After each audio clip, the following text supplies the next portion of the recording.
جان کوم در سال 1976 در یک روستای کوچک در اوکراین به دنیا آمد. خونه خانواده کوم خیلی ساده بود. بدون آب گرم، بدون تلفن و حتی بدون برق مطمئن. پدرش کارگر ساختمانی بود و مادرش خانه‌دار.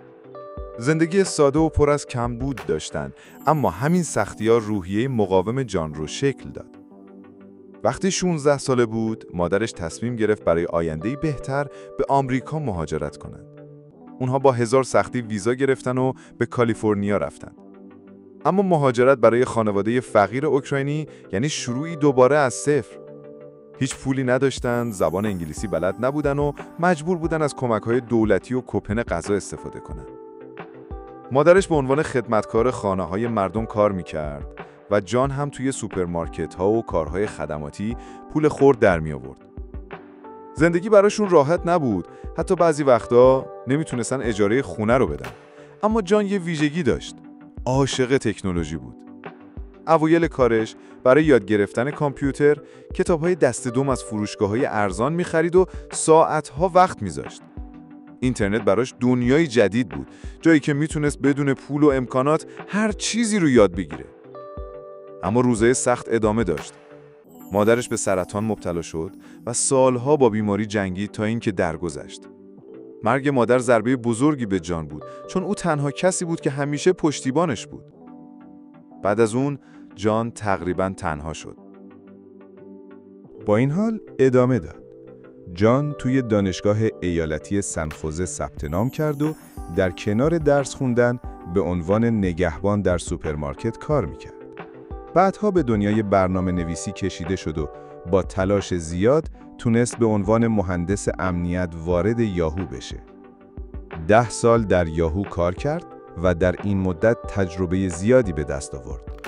اما روزی که شرکت دچار تغییرات شد، او و برایان اکتون اخراج شدند. خیلی‌ها بعد از اخراج ناامید میشن، اما اینجا نقطه برگشت جان بود. او و برایان تصمیم گرفتن کاری بسازن که دنیا رو تغییر بده. ایده واتساپ به ذهن جان رسید. برنامه‌ای ساده که آدم‌ها بتونن بدون هزینه با هر گوشی در دنیا پیام بدن. چیزی که خودش در کودکی و مهاجرت همیشه دلتنگش بود. راهی برای ارتباط راحت و ارزان. اونها ماه‌ها بی‌وقفه کار کردن، حتی بدون درآمد درست.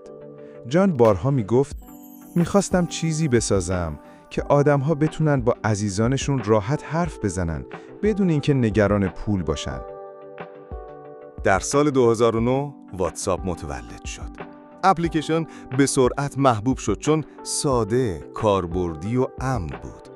خیلی زود میلیون‌ها نفر به سمتش اومدن. در عرض چند سال واتساپ تبدیل به یکی از مهمترین اپلیکیشن‌های پیامرسان دنیا شد. و در سال 2014 اتفاقی افتاد که زندگی جان کوم رو برای همیشه تغییر داد.